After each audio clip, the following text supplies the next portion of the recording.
सभी को जय जोहार, जय आदिवासी। आज फेसबुक लाइव आने का एक विशेष कारण है। आप सभी साथियों को पता है कि हमारे देवास जिले के क्रांतिकारी सामाजिक योद्धा भाई रामदेव काकोड़िया पर जिला बदर की कार्रवाई हुई है और उसको देवास कलेक्टर के आदेश पर पुलिस ने 8 जिलों की राजस्व सीमा से बाहर भेजा है और उस पर आरोप है कि उसकी वजह से दंगे हो रहे हैं, वो भड़काऊ भाषण देते हैं, बहुत सारे आरोप लगाए गए उन पे। उन्होंने शांति भंग की है, बहुत सारी चीजें, झूठा आरोप उन पर, हमारे साथी पर लगाया गया है। रामदेव काकोड़िया के बारे में बताना चाहता हूं मैं। वो एक ऐसा आदिवासी नौजवान है, उससे कई बार मिला हूं मैं, उसके विचार सुने हैं, उसका दर्द हमने समझा है कि जब भी आदिवासी क्षेत्रों में आदिवासियों के ऊपर, दलित पिछड़ों के ऊपर अगर कोई अन्याय अत्याचार होता है तो रामदेव काकोड़िया हर वक्त उनके साथ खड़े होते हैं। आज देवास के माननीय कलेक्टर महोदय द्वारा जिस प्रकार से उन पर कार्रवाई की गई, उन पर आरोप लगाए गए, जो आरोप लगाए गए हैं वो उनके व्यक्तिगत नहीं है। समाज के लिए उन्होंने आंदोलन किया, समाज की आवाज उठाने वो गए।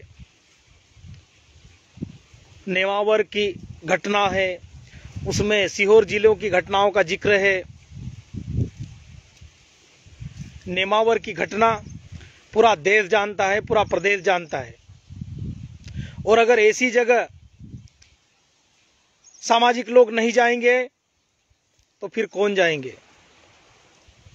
और मैं माननीय एसपी साहब, देवास जिले के माननीय एसपी साहब, देवास जिले के माननीय कलेक्टर साहब को कहना चाहता हूं कि आप किसी के दबाव में एक तरफा कार्रवाई न करें। जिस प्रकार से रामदेव भाई पर कार्रवाई की गई है, हमको उस बात का दुख हो रहा है।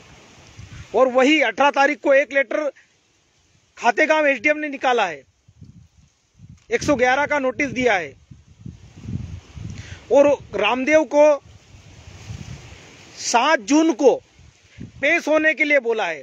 जबकि माननीय देवास कलेक्टर के आदेश अनुसार रामदेव काकोड़िया को 6 महीने तक 8 जिलों की सीमा से बाहर रहना है।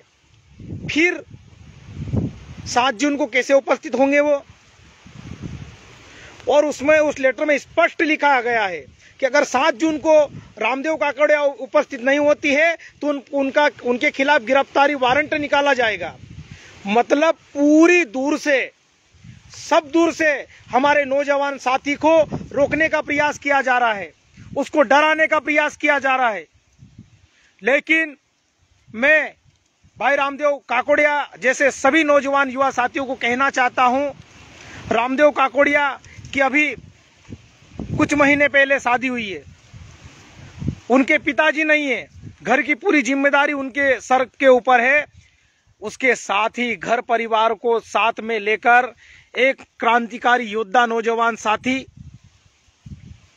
अपने परिवार के साथ साथ समाज के हक अधिकारों के लिए लड़ता है। आज उसका वीडियो देखकर मन बहुत विचलित हुआ। मां के चरण छू रहा था और उसके आंसू निकल रहे थे। लेकिन रामदेव भाई, आप समाज के लिए लड़ रहे हो, आपने कोई बहुत बड़ा गुनाह नहीं किया है। हाँ, ये शासन प्रशासन की निगाह में जरूर गुनाह हो सकता है, लेकिन समाज आपको जानता है। हमेशा आप समाज की लड़ाई लड़ते हो, हमेशा दबे कुचले लोगों की आप आवाज उठाते हो, और इसी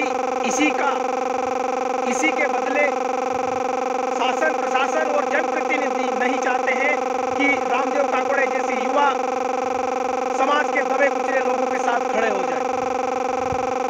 किस प्रकार से देवास जिले में हो रहा है ये हमको पता चल रहा है।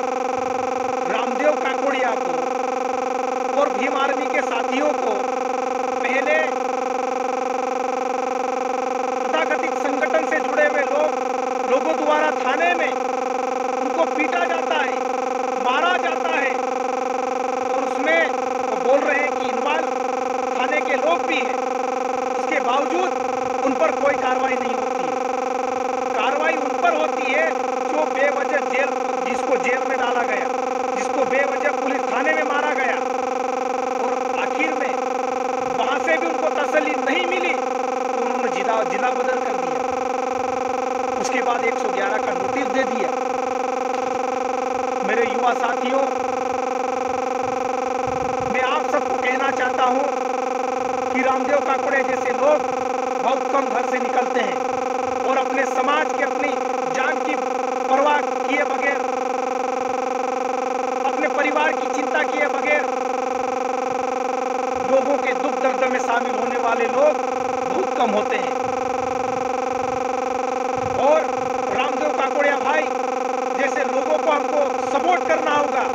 ये उसकी व्यक्तिगत लड़ाई नहीं थी, ये उसका व्यक्तिगत मुद्दा नहीं था। समाज के लिए बंदा खड़ा होता था, समाज के लिए व्यक्ति लड़ता था, और आज उस बालक को, उस लड़के को, 21-22 साल के युवा को अपराधी बना दिया। अरे प्रकरण झूठे कैसे दर्ज होते हैं हमको मालूम है, लेकिन देवास जिला प्रशासन जो कार्रवाई कर रहा है वो बिल्कुल भी बर्दाश्त करने योग्य नहीं है, निंदनीय है। माननीय कलेक्टर साहब, किसी के कहने पर इस प्रकार से कार्रवाई नहीं होना चाहिए। खातेगांव थाने पर उसके साथ बहुत अन्याय अत्याचार हुआ, उसकी आप बात नहीं कर रहे हो, लेकिन वो माहौल बिगाड़ रहा है, वो शांति भंग कर रहा है। आज व्यक्ति, कोई दबा कुचला व्यक्ति अगर जिसके साथ अन्याय अत्याचार शोषण होगा, वो रामदेव भाई खड़ा रहता है, उनकी आवाज उठाता है, लेकिन ऐसे युवाओं को दबाने का प्रयास किया जा रहा है। लेकिन मैं उन सभी को चैलेंज करता हूं, कहना चाहता हूं कि कब तक दबाओगे हमारे जैसे युवा साथियों, कब तक?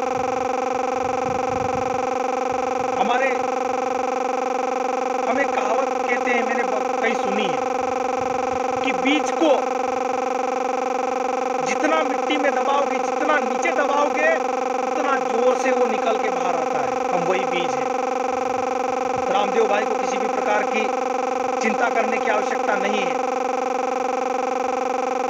आप हमेशा संवैधानिक लड़ाई लड़ते रहिए, हम आपके साथ हैं। लेकिन आपके साथ जो व्यवहार किया गया, आपके साथ जो वहां के स्थानीय नेताओं की मिलीभगत से, सरकार के दखल से जो भेदभावपूर्ण कार्रवाई की गई है, उसका हम पुरजोर तरीके से विरोध करते हैं। आज बड़े बड़े नेताओं के आप आपराधिक रिकॉर्ड निकाल के बता लीजिए, चाहे वो बीजेपी हो, चाहे वो कांग्रेस के हो, चाहे वो आपके हो, सपा के हो, या किसी भी दल में हो। जनप्रतिनिधि, नेता अनेकों उन पर आपराधिक प्रकरण दर्ज है, लेकिन उन पर कभी इस प्रकार से कार्रवाई नहीं, क्योंकि शासन प्रशासन की हिम्मत नहीं कि ऐसे लोगों पर वो कार्रवाई कर सके। साथियों, दुख होता है ऐसे युवाओं के साथ निर्भावपूर्ण तरीके से जो कार्रवाई होती है, देखकर, जानकर, सुनकर।